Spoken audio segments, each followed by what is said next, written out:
I am the world's biggest super fan. You're like a super fan. Welcome to the Business Superfans Podcast. We will discuss how establishing business superfans from customers, employees, and business partners can elevate your success exponentially. Learn why these advocates are a key factor to achieving excellence in the world of commerce. We discuss the invaluable insights of business owners who have successfully implemented the strategies in the book to build their own team of devoted superfans. Gain insightful knowledge from the experts who create applications to help you create passionate superfans. This is the Business Superfans Podcast with your host, Freddie D. Ready!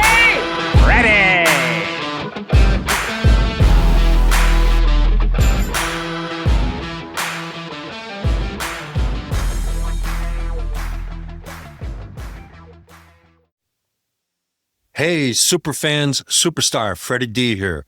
In this episode 101, we're joined by Victoria Pelletier of Unstoppable You. She's a powerhouse leader and an inspirational force with over 20 years of experience as a corporate executive, board director, #1 best-selling author, and professional public speaker. Known as a turnaround queen and a CEO whisperer, Victoria has built a remarkable career challenging the status quo, becoming a COO at just 24, a president by 35, and a CEO at 41. Recognized globally for her impact, Victoria has been honored as one of the 100 global outstanding LGBTQ executive role models by Involve, a 2023 Woman of Influence, and a multi-award-winning leader in the tech, entrepreneurship, and diversity. She's a sought-after speaker on whole human leadership, authentic personal branding, and a transformative power of DEI and shape resilience, inclusive corporate cultures. Get ready for an energized conversation filled with bold insights, real-world wisdom, and the kind of leadership lessons that leave a lasting impression. Welcome, Victoria, to the Business Superfans Podcast. Pleasure to be here. So tell us a little bit about your backstory of how did you come up with Unstoppable You? What was the story before Unstoppable You? Well, first of all, unstoppable is my life's philosophy and mantra. I will never let anything prevent me from achieving the goal or objective I've set for myself. I've had for over 20 years. I am a corporate executive, but I have both built, bought, and sold a number of companies. Unstoppable You has been very adjacent to the work that I've done as an executive for the past 25 years.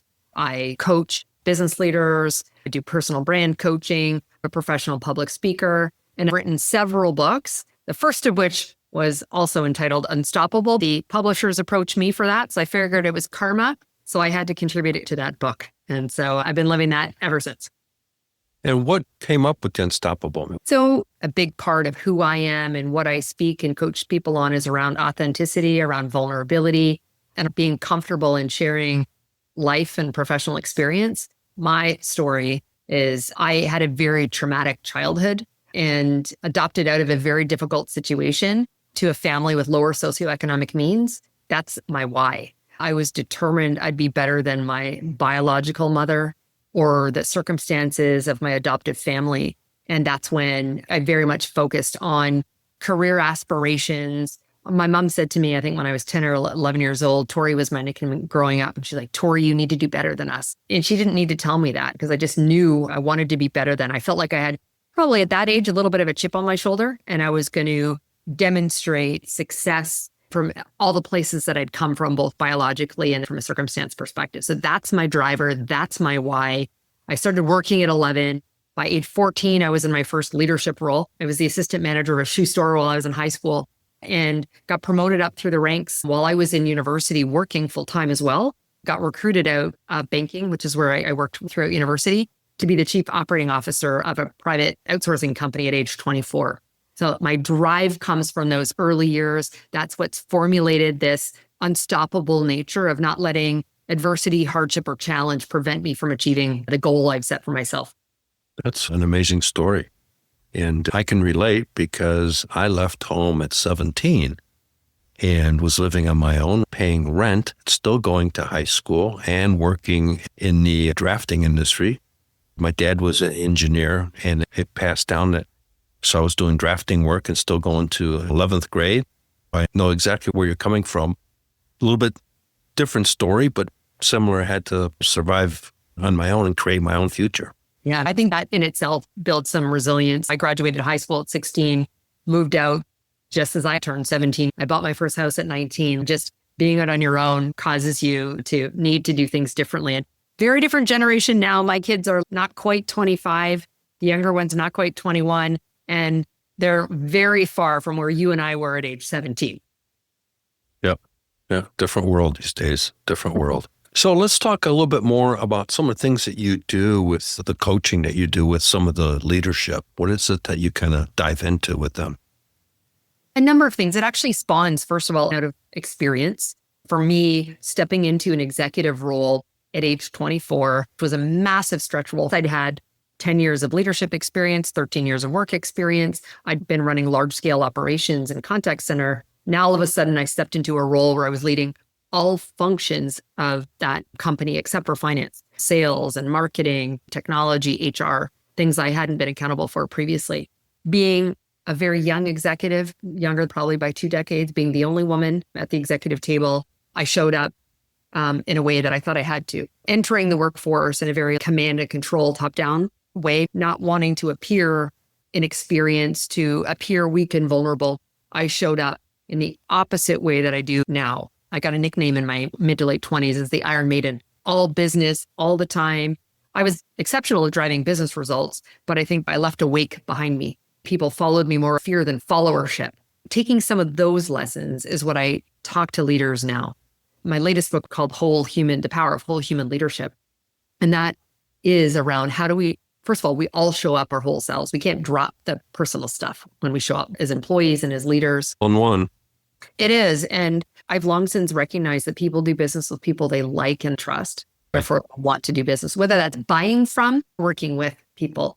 And so I had to be a very different kind of leader. I refer to it as the 3 acts of engagement. You need to be courageous to do some of the things I'm going to talk about. The next one is authentic and being vulnerable. Those are uncomfortable for many. It certainly was for me.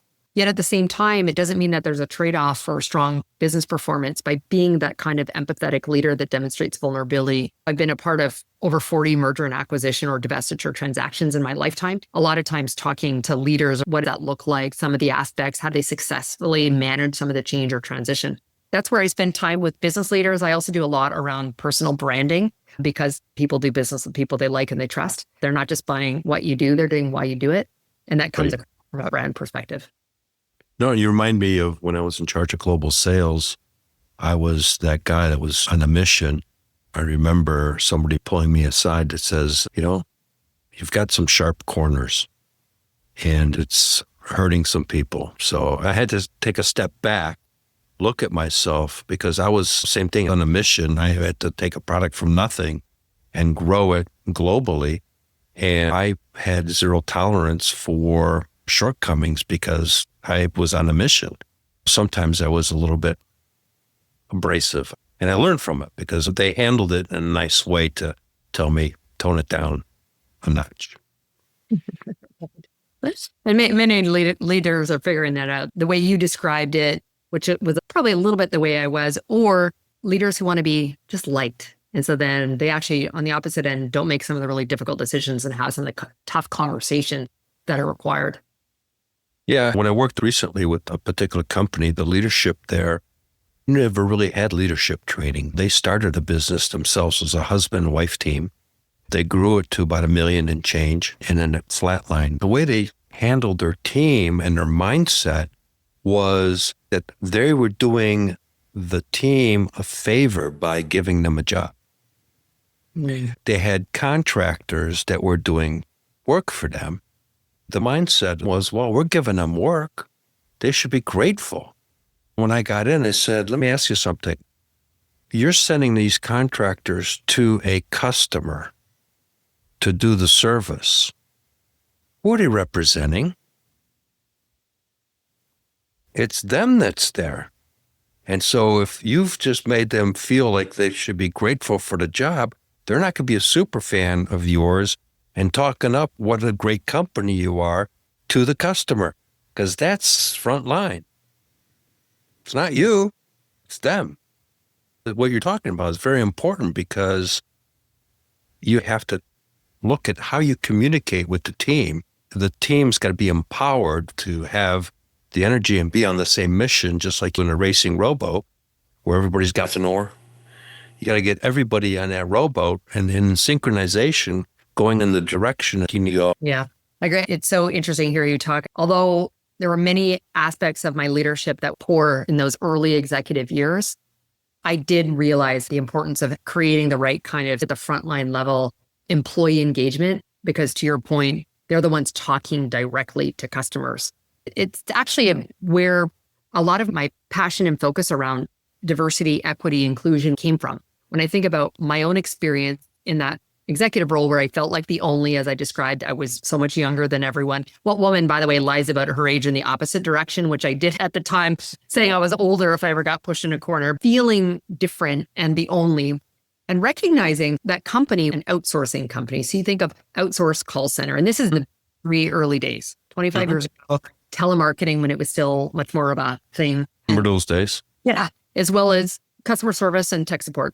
At the time, in North America, probably still not viewed as the destination job to go to. It's people who are underemployed, unemployed. And at the time I was in Canada, many more new immigrants to the country, potentially the same here in the US. The turnover was something like 300%. In some instances, it was the early days of pay for performance. If we did not perform, we lost money. I had such high turnover, wanted to reduce our costs. I realized if I could create this great environment where people felt appreciated, where people felt a sense of belonging, they could bring the food they'd cook at home for lunch the next day and not worry about smells in the lunchroom and people appreciating it. So that's, for me, that was a really early lesson. And so, like I said, I got some other aspects of my leadership wrong, but that was one that I learned early on to create the super fans you talk about, the appreciation with the frontline employees, because they're the ones. The front line. Yeah. They're the front line. One of the quotes in my book is, people will crawl through broken glass for appreciation and recognition. I think that's where I don't totally love or appreciate the headlines that came out a little bit post-COVID around the Great Resignation and quiet quitting. But the reality is there was a movement. Sure. And I think that's where the command and control leadership style I entered the workforce into, that was employees saying enough.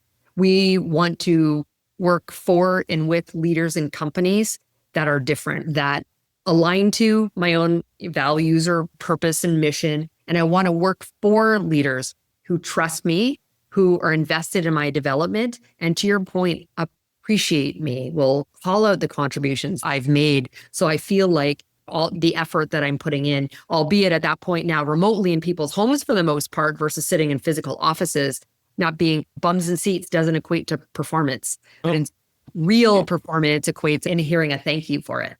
Oh, absolutely. My wife is in the other room. She's been with the company for 7 years in April, and she does telesales selling hearing aids. She's one of the top salespeople in the company. And she's been making less money because we think the company's being positioned for other things, but she still loves the culture. They fly everybody in once a year for team appreciation. She won the prize to go with the founder of the company, go fishing off Miami. The company's based in Miami. And so she got to go deep sea fishing, not her favorite thing, but she got to hang out with the founder of the company. And, those are the things that they do. One of my other things I talk about is sometimes the little things are really the very big things. It's the little thing, the appreciation. They send a little trinket, a little fun prize. You won something. They do a lot of Airbnb gift cards. So we've won several $1,000s worth of gift cards that we've used on a vacation. Those are little things, but they really become big things to the recipient. Yeah, I agree. Recently in my corporate executive side of my profession, we're hyper growth mode. The team's working like crazy as we're scaling. And in the absence of being able to, we're not in a bonus cycle. So in the absence of that, being able to say, you know what, take your partner out for dinner, like just something small. I appreciate you're putting in many hours here. So try and take time off on the weekend and just go have a great meal out. That's easy. Yeah. I don't need to ask for permission from anyone to do that. To your point, small things are the big things. I think those are much more appreciated than getting crystal plaques that will sit on a desk and collect dust. I have memories when I was in the early days as a tech guy, and then I moved into sales. We would go on Fridays, the regional manager would take everybody out to the restaurant for happy hour, and we would hang out as a team and just have some food and stuff. It was just fun. We just had fun. And we got to the point where we would go camping as coworkers. Some of us would go camping and built more relationships. I'm still friends with some of the guys that I started with 45 years ago in the computer industry. I started in the very beginning. And I'm still friends with some of those guys because of the relationships we built and the management team we had that we were together for 7 to 10 years. Yeah, that's great. For me, even going back to adjusting my leadership approach, I think people did what I asked, a little more fear than followership. A measurement of my success now is having built great relationships. I have people who have come with me through multiple organizations. I've got people that I worked with, to your point, maybe not 45 years ago, but 20, 25 years ago, I'm still connected to, let's say on a few of them on Facebook, but certainly most of them all on LinkedIn. Sure. Let's go into some of the things you do with leadership and teams about customer engagement and really that whole experience. At the end of the day, my philosophy is, and I believe you'll agree with me, the sale isn't the deal. The sale is everything after the deal. Yeah, interesting. We're talking about Unstoppable You and how I'm coaching leaders, but the other half of my corporate life is working a large-scale transformation and ensuring its success. And a big part of that is around things like change management, ensuring successful adoption, and building relationships for future to potentially continue to iterate and do more from a transformational standpoint. So to your point, the deal's not done when it's sold. And that's why, although I've led sales teams before, I would never lead only a sales team. Many times they fly in, get the sale done, and then it goes to client teams, delivery teams, et cetera. When I work with leaders on building your growth plan, whether it's account planning, portfolio planning, your entire business strategy, it's building authentic relationships from a place of generosity and not greed. It takes longer to do that. So you want short sales cycle for certain things, but you're investing in the long-term relationship. And then going back to the trust that gets built through an authentic relationship with people. That can mean when the sale's done and you're delivering and something goes wrong, going, I own it. I'm accountable. Like this happened.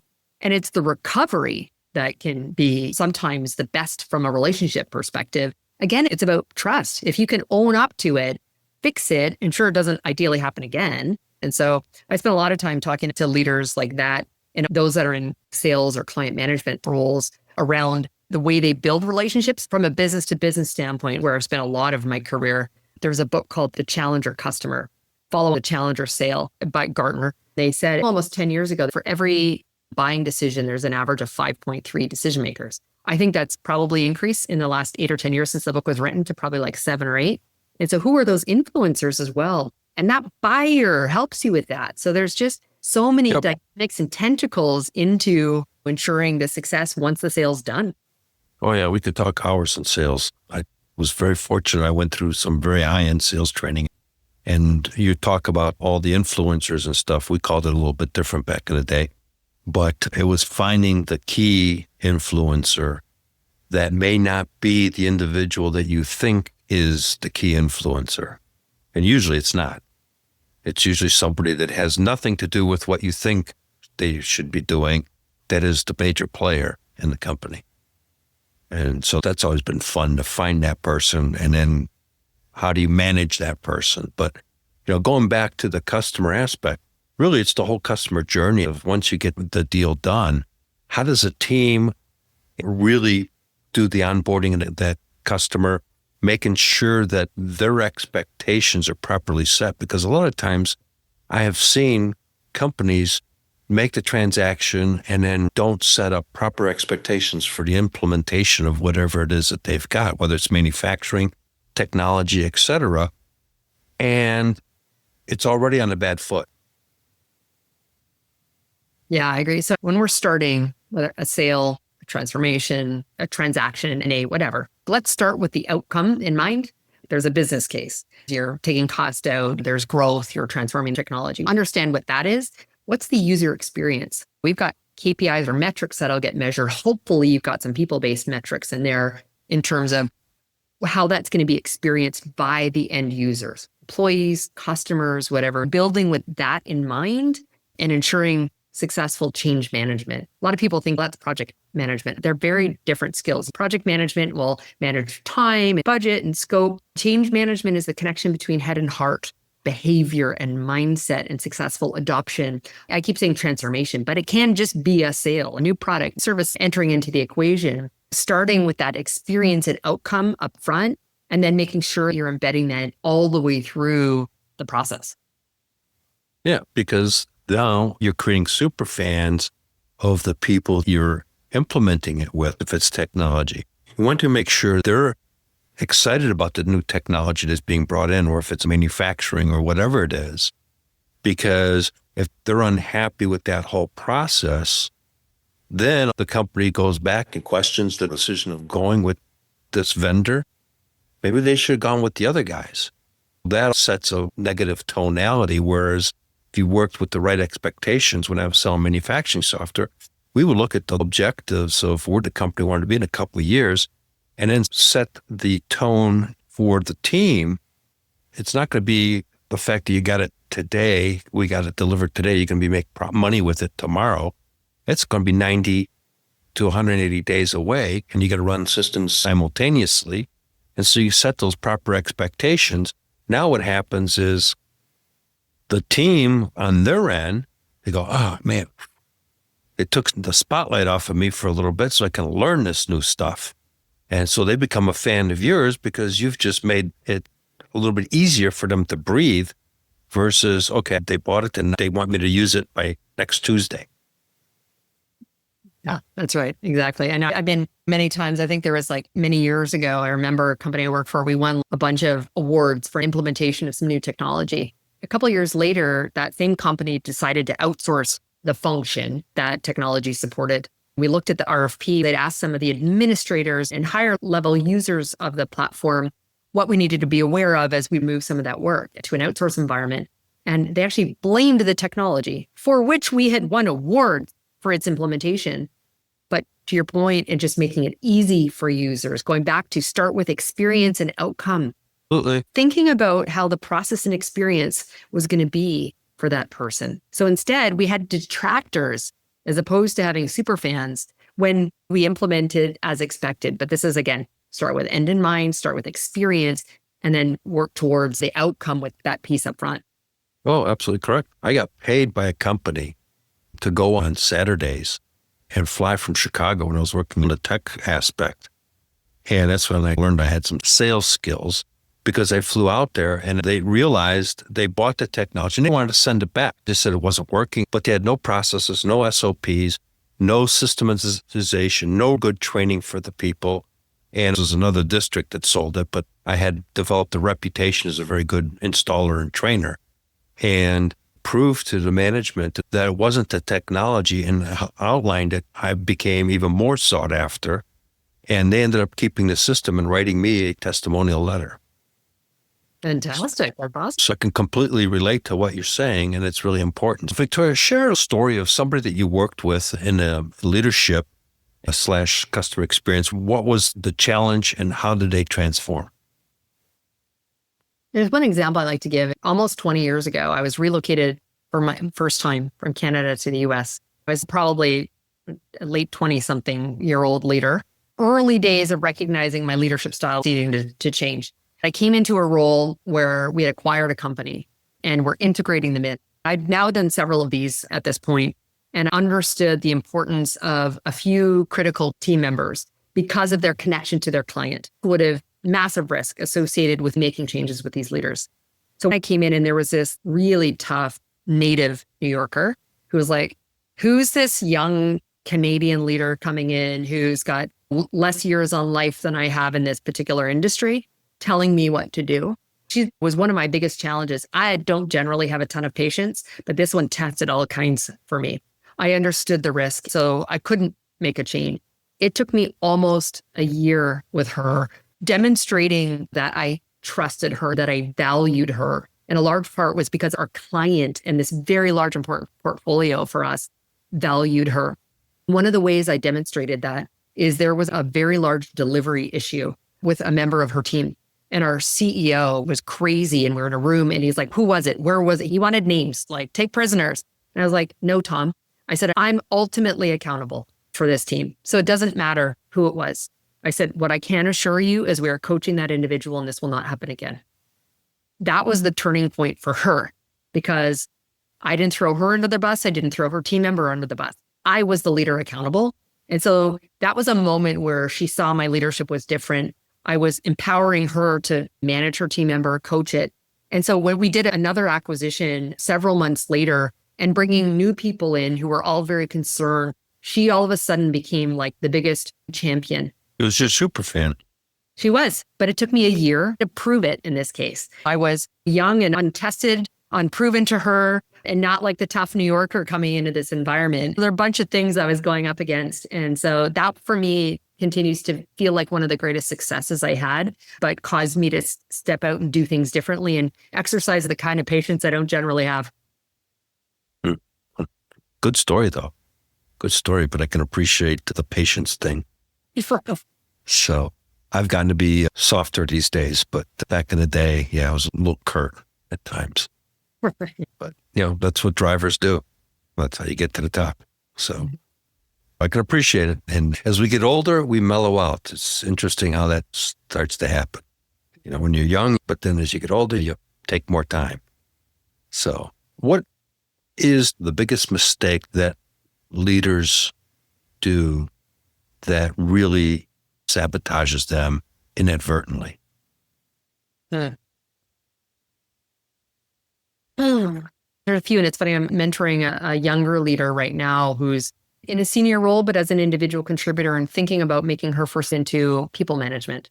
Some of what I talked to you about today around this desire to be liked versus being respected and how there's a balance. I see people sabotage performance in the desire to be liked by their team instead of making some of the difficult decisions that come. Conversely, as you and I talked about, we've had to evolve our leadership styles as we've matured. There's those that drive so hard without understanding the humans in front of them. Right. And that human experience and the appreciation, empathy, and all those pieces. And then there's one other piece, and it's not specific to an individual leader, but organizations as a whole, in that recognizing incentives drive behavior. We, as HR leaders, help design these incentive models, as well as the business leaders leading their teams. They say they want one thing, but they incent something differently. So if we're going to do that, we need to change the performance and incentive models as well. That in itself can be a big sabotage some of the outcomes we say we want aligned with the behaviors that are driven the way we measure and send people. Totally agree. Because you talked about being liked. And one of the things I did recently was a person at this particular company, she had challenges dealing with depression. She got chastised, and this was that company I told you about, the husband and wife company.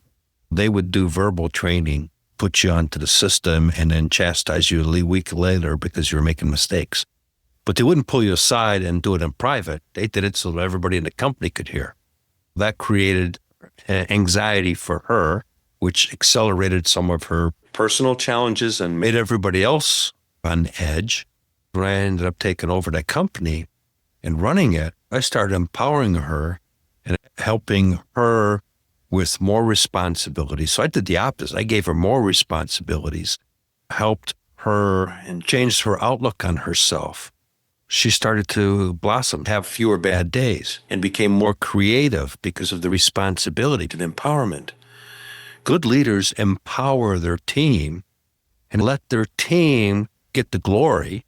My belief as a leader, the training I got years ago was, my job is to make your job successful. It's not about me. It's about helping you do your job as part of my team and successful, and that you're fulfilled, you're fired up. The rest will come to me. That's how you get yourself liked, is you take care of your team and help them achieve their personal goals, their business aspirations. You don't have to worry about yours. It's taken care of. I agree. And So again, there's a mindset shift that has to occur. And I think as young leaders, you're trying to figure that out. Hopefully you spend as much time observing other leaders, both for what works well, the things you need to stay far away from. What's a couple of takeaways that we can share with our listeners here, Victoria? Some of what we're talking about as it relates to leadership, empowering teams, doing things differently, sounds simple, but some of it's hard because it can make us really uncomfortable. And I believe that incredible growth, opportunity, and success comes when you put yourself in that zone of discomfort. One of my favorite quotes is by George Adair and says that everything you've ever wanted lives on the other side of fear.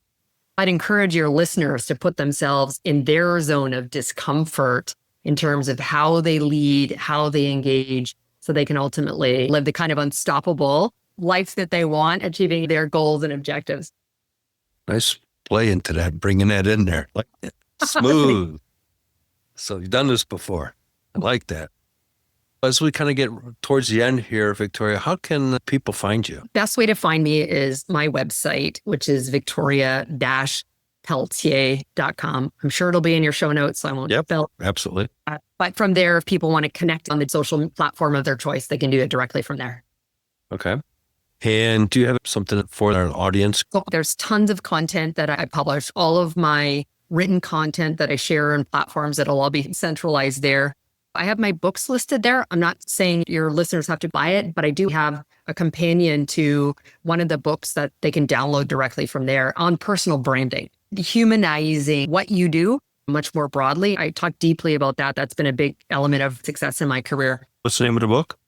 It's called Influence Unleashed. That's the book. And so when you find that on my page, I've got a free download that helps them kind of map through that. And then of course, if anyone wants to engage with me, talk about consultation, hire me as a speaker, they can reach me through there as well. What are the other two books that you've got? So the first one is a co-authored book I mentioned called Unstoppable, which, as I said, was just serendipitous for me to participate in that one. The second book was the one I just mentioned, Influence Unleashed. And the third one that came out last year is called The Power of Whole Human Leadership. Oh, wow. Excellent. We'll make sure that's in our show notes. Victoria, I want to thank you so much for your time today on the Business Superfans podcast show. Great conversation, great insight. We look forward to having you on the show down the road. Thanks for having me. It was great. Hey, Superfan Superstar, Freddie D here. Before we wrap, here's your 3A Playbook Power Move to attract ideal clients, turn them into advocates, and accelerate your business success. So here's a top insight from today's episode. You don't earn true leadership by demanding respect. You earn it by being courageous enough to be accountable, human, and real. So here's the business growth action step. Show your team you've got their back. Publicly take ownership of a failure this week and use it as a moment to build trust, not blame. If today's conversation sparked an idea for you, or you know of a fellow business leader who could benefit, share it with them and grab the full breakdown in the show notes. Let's accelerate together and start creating business superfans who champion your brand. Thank you for joining us for another episode of the Business Superfans podcast. If you found today's conversation valuable, don't forget to hit that subscribe button, leave us a review, and share this episode with someone who could use these powerful insights to level up their business. Remember, creating business superfans isn't just about your customers. It's about fostering genuine, impactful connections across your entire business ecosystem. When you invest in those relationships, success doesn't just happen, it accelerates. Until next time, I'm your host, Freddie D. Let's keep building superfans, creating unstoppable momentum, and driving your business toward extraordinary success. See you in the next episode. We hope you took away some useful knowledge from today's episode of the Business Superfans podcast. The path to success relies on taking action. So go over to businesssuperfans.com and get your hands on the book if you haven't already. Join the Accelerator community and take that first step in generating a team of passionate supporters for your business. Join us on the next episode as we continue guiding you on your journey to achieve flourishing success in business.